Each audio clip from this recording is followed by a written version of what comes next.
Baik, bismillahirrahmanirrahim. Assalamualaikum warahmatullahi wabarakatuh.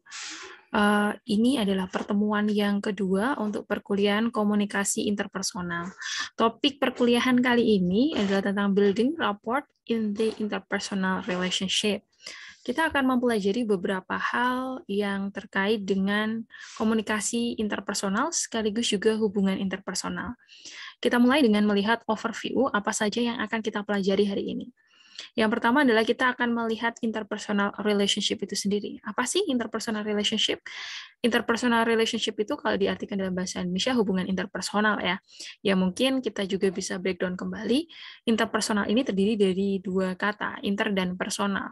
Inter yang artinya antar, personal artinya pribadi. Jadi bisa dibilang bahwa ini adalah hubungan antar pribadi. Bisa diartikan juga sebagai hubungan antara dua orang atau lebih dalam lingkungan atau setting sosial. Kemudian yang kedua kita akan melihat bagaimana cara untuk building rapport dan trust. Sebenarnya di sini nanti di bagian awal saya akan sedikit menjelaskan tentang pentingnya rapport dan trust dalam suatu hubungan interpersonal. Dan nanti di ending atau di akhir kita baru akan melihat bagaimana cara untuk membangun rapport dan kepercayaan atau trust yang baik antara dua individu atau lebih dalam suatu hubungan interpersonal. Dan yang ketiga adalah komunikasi dalam bimbingan dan konseling. Kita langsung saja menuju pada pengertian dari interpersonal relationship. Seperti yang sudah saya sampaikan tadi, interpersonal ini terdiri dari dua kata gitu ya, inter yang artinya antar dan personal yang artinya pribadi. Di sini teman-teman bisa melihat bahwa ada beberapa gambar yang menunjukkan sebagai sebuah karakter. Ketika satu orang dengan yang lain kemudian membangun sebuah komunikasi, mereka saling bercakap-cakap misalnya dalam kehidupan sehari-hari, kemudian mereka mulai menemukan banyak persamaan, banyak juga interest atau keinginan yang sama, atau mereka juga punya hobi yang sama. Akhirnya mereka misalnya menjadi seorang menjadi sekelompok teman gitu ya. Nah, 5 orang ini kemudian berteman. Nah, inilah yang bisa kita gambarkan sebagai interpersonal relationship itu sendiri. Kalau kita lihat dari pengertian di sini, an interpersonal relationship is an associations between two or more people that may range from fleeting to enduring. Jadi di sini bisa kita lihat bahwa interpersonal relationship atau hubungan interpersonal ini bisa diasosiasikan atau bisa dibilang itu adalah sebuah hubungan antara dua atau lebih orang yang mungkin bisa dibilang itu hanya sekilas atau biasa saja, tapi juga bisa menuju suatu hal yang lebih mendalam. Nah, these associations may based on the interference, love, solidarity, regular business interaction, or some other type of social commitment. Jadi intinya di sini adalah asosiasi atau hubungan yang terbentuk itu didasarkan pada sebuah komitmen sosial. Komitmen sosial ini bisa didasarkan juga pada sebuah judgment atau penilaian bahwa oh orang ini cocok nih sama saya. Kemudian yang kedua bisa juga tentang love atau cinta. Ini bisa disebut sebagai romantic relationship ya, ataupun juga solidarity, misalnya berasal dari tempat yang sama atau berasal dari latar belakang yang sama. Regular business interaction ini bisa dibilang bahwa mereka punya tujuan yang sama untuk bisa berinteraksi. Misalnya mereka punya urusan-urusan yang hampir sama dan mirip. Akhirnya mereka terasosiasi atau mereka akhirnya membangun sebuah komunikasi dan kontak yang bisa disebut akhirnya sebagai sebuah hubungan interpersonal. Jadi intinya hubungan pertemanan, hubungan antar keluarga, kemudian hubungan antar suami istri gitu ya, hubungan antara kolega misalnya teman satu pekerjaan atau misalnya hubungan antara guru dan siswa itu bisa disebut juga sebagai sebuah interpersonal relationship. Intinya adalah di situ ada sebuah komitmen yang muncul dari interaksi antara dua orang atau lebih. Itu yang disebut sebagai interpersonal relationship. Nah, di sini saya ingin teman-teman semua untuk memberikan cerita kamu gitu. Cerita ini silahkan dituliskan di kolom forum dalam e-learning. Gimana cara menceritakannya? Pertama, uraikan suatu cerita di mana kamu pernah berselisih paham atau pendapat ataupun adu argumen dengan orang lain. Nah, ceritakan tentang apa? Apa yang kalian perdebatkan gitu? Apa yang membuat kalian akhirnya beradu argumen? Kemudian yang kedua, kapan itu terjadi? Dan yang ketiga, sampaikan juga apa yang menyebabkan hal itu bisa terjadi, latar belakangnya seperti apa, ataukah peristiwa yang mendahului itu seperti apa. Dan yang terakhir, silakan jelaskan juga tentang bagaimana akhirnya. Apakah perdebatan itu selesai begitu saja ataupun akhirnya tidak menemui resolusi konflik sama sekali gitu. Nah, silakan nanti teman-teman mahasiswa semuanya menuliskan cerita singkat saja di bagian forum. Jadi ini untuk bagian pertanyaan yang pertama ya, penugasan yang pertama. Kita akan berlanjut ya dari sini. Nah, kita akan sedikit berlanjut kepada memahami terkait dengan komitmen. Tadi sudah disampaikan bahwa ada yang disebut sebagai social commitment, jadi komitmen secara sosial. Nah, di sini komitmen secara sosial itulah yang melatar belakangi sebuah raport atau dan juga trust. Raport ini sendiri sebenarnya bisa disebut sebagai sebuah fondasi gitu ya, artinya pandangan awal kita nih terhadap seseorang itu seperti apa. Dan trust ini sebagai sebuah kepercayaan. Artinya dalam sebuah komunikasi interpersonal, mau tidak mau, dua orang yang berada dalam hubungan interpersonal itu perlu untuk memiliki dasar fondasi hubungan interpersonal yang kuat. Dengan cara apa? Pembangunan raport yang baik dan juga adanya kepercayaan di antara dua orang atau lebih tersebut. Nah, kenapa tadi ada exercise sebelumnya ya? Artinya teman-teman diminta untuk bercerita terkait dengan adu argumen yang pernah ada. Nah, di situ sebenarnya yang ingin dilihat adalah bagaimana teman-teman itu bisa mencoba untuk menemukan resolusi konflik dan juga bisa menemukan apakah makna dari sebuah komitmen pertemanan. Biasanya pertemanan yang sudah kuat gitu ya, meskipun ada konflik, ada adu argumen, mereka endingnya adalah mereka bisa menyelesaikan masalah itu dengan baik. Nah, kita akan nanti bisa lihat dan diskusikan satu persatu ya dari cerita teman-teman masing-masing, bagaimana komitmen yang terbangun dan ada dalam cerita yang sudah dibawa oleh masing-masing gitu. Kita tinggalkan terlebih dahulu tadi terkait dengan cerita, kita akan kembali lagi ke building rapport dan trust. Nah, di sini sebenarnya yang mau digarisbawahi adalah bagaimanapun sebagai sebuah profesi begitu ya, sebagai seorang konselor nantinya calon-calon konselor ini, tentu saja komunikasi interpersonal itu menjadi bagian yang sangat penting. Selain komunikasi interpersonal, tentu saja hubungan interpersonal itu pun juga menjadi hal yang penting. Kenapa? Karena sebenarnya berbagai penelitian gitu ya telah menemukan bahwa therapeutic relationship atau hubungan terapis mungkin terlalu klinis ya. Hubungan antara konselor dan konseli ini yang memiliki efek penyembuhan gitu ya, terapeutik itu ternyata sangat berpengaruh pada outcome atau hasil dari konseling itu sendiri. Nah, terlepas dari itu semua, kita pun juga harus melihat bahwa when it comes to counseling, rapports refers to the relationship between the counselee and counselor. Tadi sudah saya sempat bilang ya, bahwa dalam sebuah setting konseling, itu ternyata raport ini menjadi bagian yang penting dalam sebuah hubungan antara konseli dan konselor. Kenapa? Ini sebenarnya adalah sebuah dasar. Dasar dari konseli ini akan percaya kepada konselor dan mau menceritakan permasalahannya dan juga mau untuk andil ikut serta gitu ya untuk membantu dirinya sendiri menyelesaikan masalahnya gitu. Rapport is the foundation and the cornerstones of the therapy process, and without it progress cannot be made. Jadi ini bahkan ada pernyataan kalau raport ini itu sebenarnya adalah dasar atau fondasi yang sangat penting dari sebuah proses konseling. Dan tanpa ini biasanya progres itu tidak bisa diwujudkan. Karena ya namanya sebuah proses konseling gitu ya, itu bukan proses yang konselingnya datang dan dia mengerjakan sesuatunya sendiri atau konselor mengerjakannya sendiri selesai langsung dikasihkan ke konselingnya, tidak seperti itu.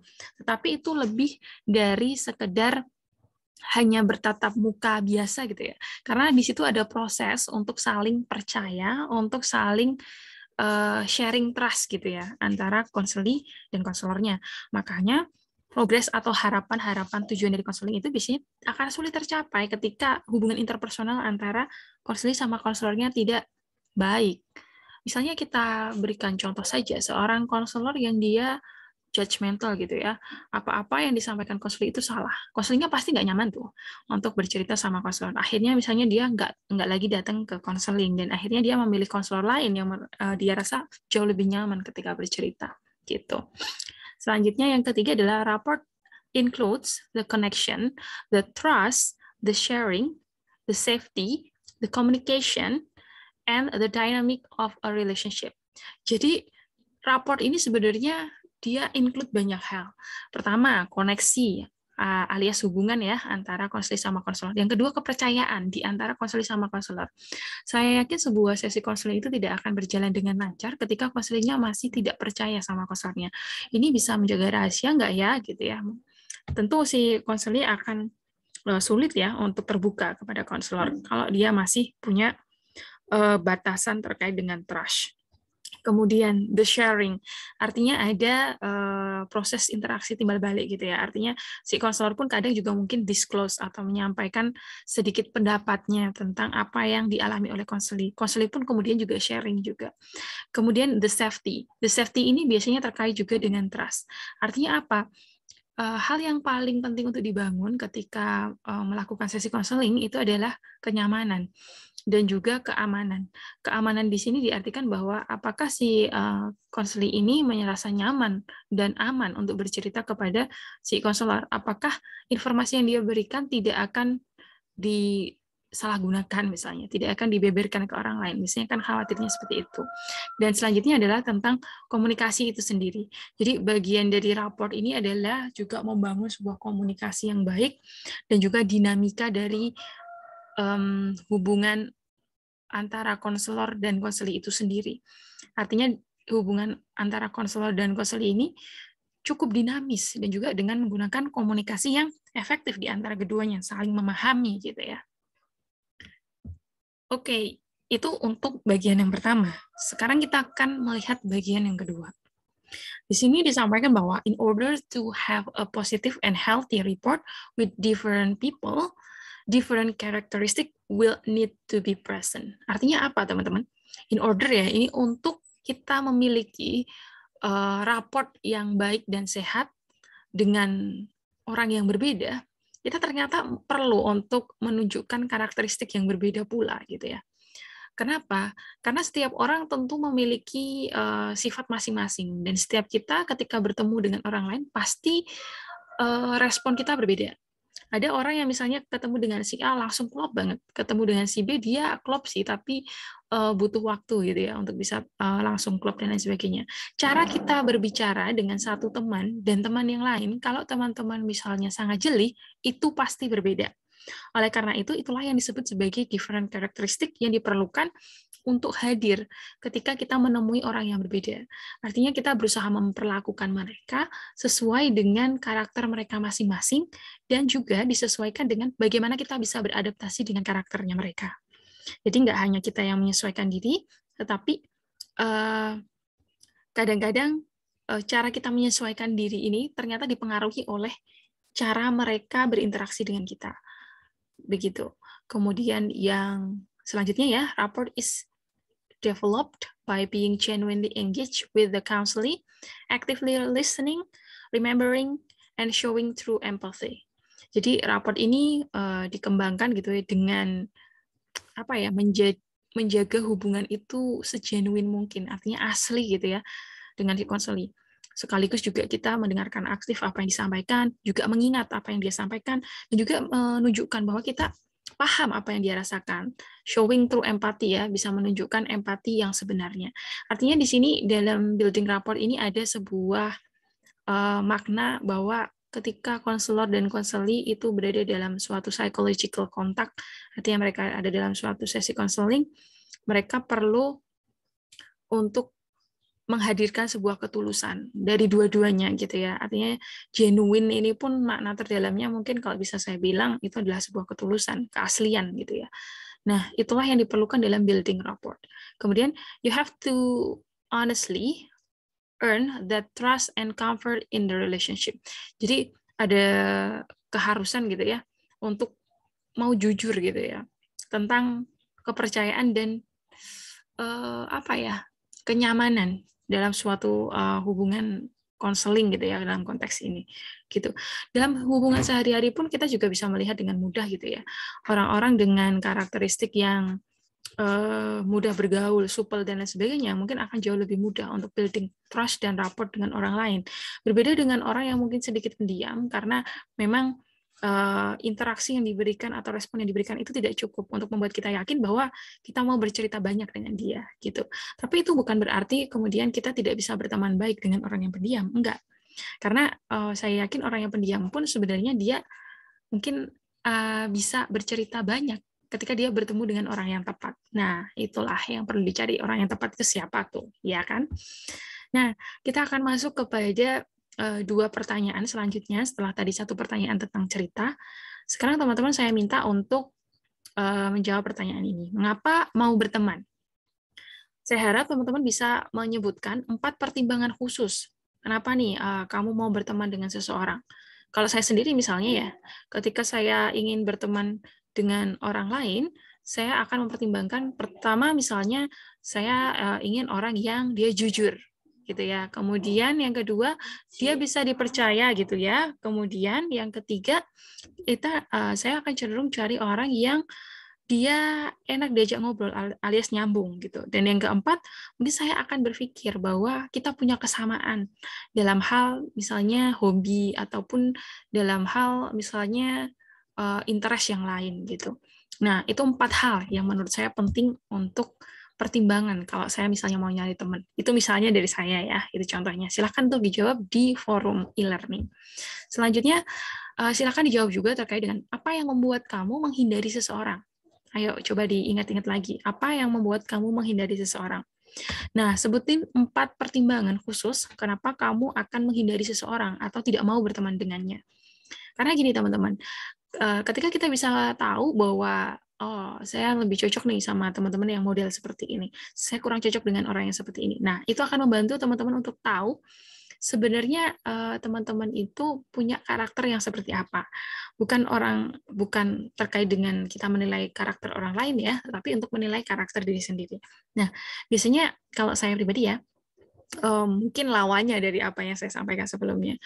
Dia yang sering bohong, kemudian banyak apa ya, banyak argumen gitu ya, itu tidak mau mendengarkan misalnya, itu saya cenderung tidak terlalu suka. Atau yang ketiga misalnya memaksakan kehendak, kemudian yang keempat mungkin tidak tulus gitu ya. Nah, itu adalah karakter-karakter yang membuat saya menjauhi seseorang atau menghindari seseorang misalnya. Nah, teman-teman silakan tentukan karakter tersendiri ya sesuai dengan apa ya preferensi masing-masing.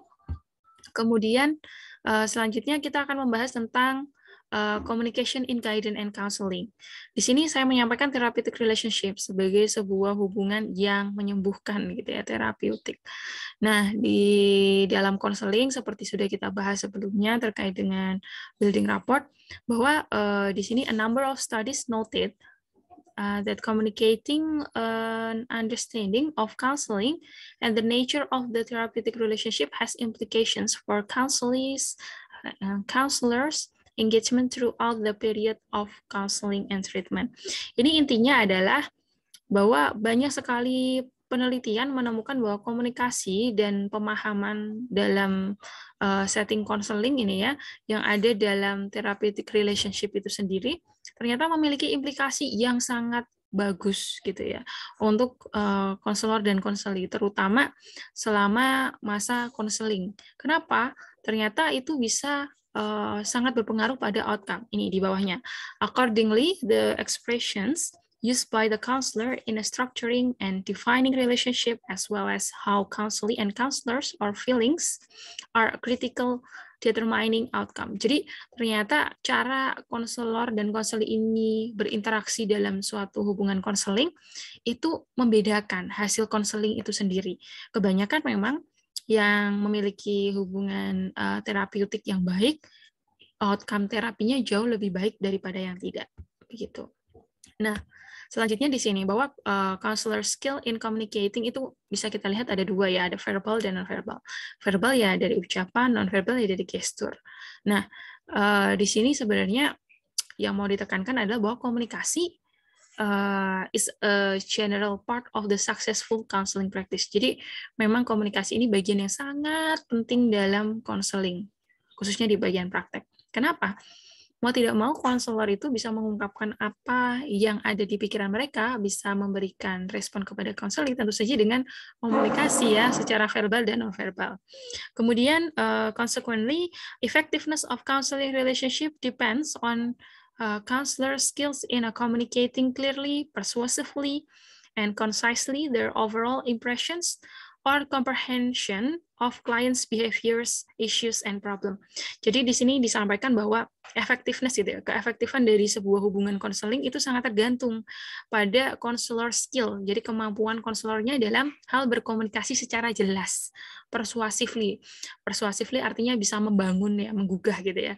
Dan concisely secara konses, ringkas, singkat gitu ya, tentang ekspresi apapun yang disampaikan gitu, or comprehension of a client. Jadi intinya terkait juga dengan bagaimana dia melihat tadi impression, kemudian juga melihat bagaimana perilaku dan isu serta problem yang dialami. Jadi bagaimana dia bisa mengkomunikasikannya dengan baik kepada si konselingnya. Nah, yang terakhir ini adalah bagian di mana kita akan mencari tahu bagaimana cara untuk mengenal gitu ya, cara membangun rapport dan trust. Nah, pertama adalah kenali cara bicara lawan bicara dengan cara mirroring. Beberapa hal yang paling mudah dalam membangun hubungan interpersonal, khususnya komunikasi interpersonal, itu adalah dengan mirroring. Ketika kita tidak tahu bagaimana cara merespon kepada orang lain, kita bisa untuk mengulang kata-kata apa yang dia sampaikan gitu ya. Tapi bukan berarti kita harus mengulang terus gitu ya. Artinya gini, kalau kita misalnya miss sesuatu dan kita merasa bahwa itu penting, silakan di mirroring dengan kita menyampaikan kembali apa yang dikatakan oleh lawan bicara. Dan ini juga adalah proses untuk mengenali sebenarnya kata-kata apa saja yang membuat dia nyaman atau cara berbicara yang seperti apa yang membuat dia nyaman. Jadi ini untuk ibaratnya kenalan dulu lah ya sama cara-cara si lawan bicara itu mengkomunikasikan sesuatu kepada kita. Kemudian identifikasi apa yang dia sukai dan tidak dalam berbicara. Oke, di sini kita perlu melihat bahwa setiap orang itu punya interest atau kesukaannya masing-masing. Ada yang disukai, ada yang enggak. Kita mulai untuk dijeli dengan apa saja yang dia sukai dan apa yang tidak disukai. Ini akan sangat membantu ya untuk building rapport, karena kita jadi paham, oh dia suka ini, oh dia nggak suka ini, dan lain sebagainya. Selanjutnya, menanggapi dengan penuh pengertian dan tidak judgmental. Hal yang perlu dihindari dalam sebuah komunikasi interpersonal itu adalah judgment, artinya penilaian. Kita perlu mendengar terlebih dahulu mereka dan memahami dari sudut pandang mereka agar kita tidak terlalu judgmental, agar kita tidak menghakimi apa yang dia percaya.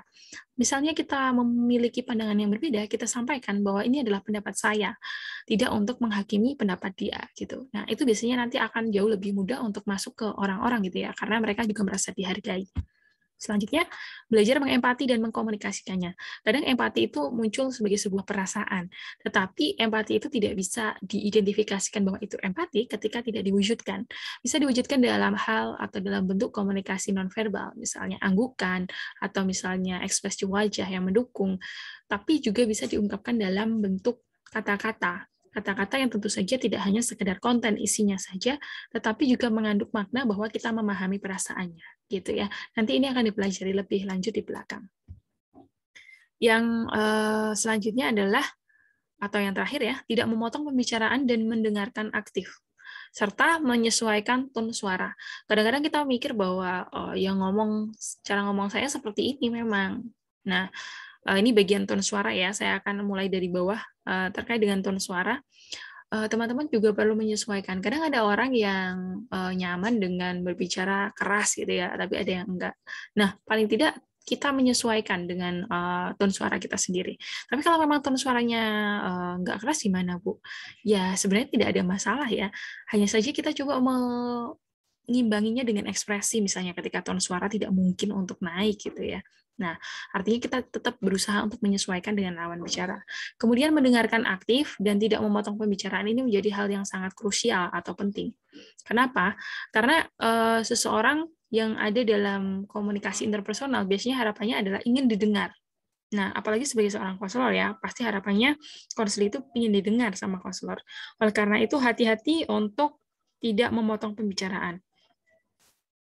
Pada bagian-bagian yang esensial. Artinya begini, ketika dia sedang bercerita, kalau misalnya kita pikir ini, saya ada yang belum paham tadi, tapi kalau misalnya ini nggak saya tanyakan sekarang, saya pikir nanti ini akan mengganggu pemahaman saya. Nah, itu penting untuk dipotong pembicaraannya. Tetapi ketika teman-teman udah tahu tentang alur yang dia sampaikan, dan teman-teman pengen motong karena penasaran dengan istilah saja, sepertinya itu tidak terlalu bermanfaat ketika teman-teman memotong pembicaraan. Jadi lebih baik untuk mengizinkan konseling untuk melanjutkan ceritanya secara utuh dulu.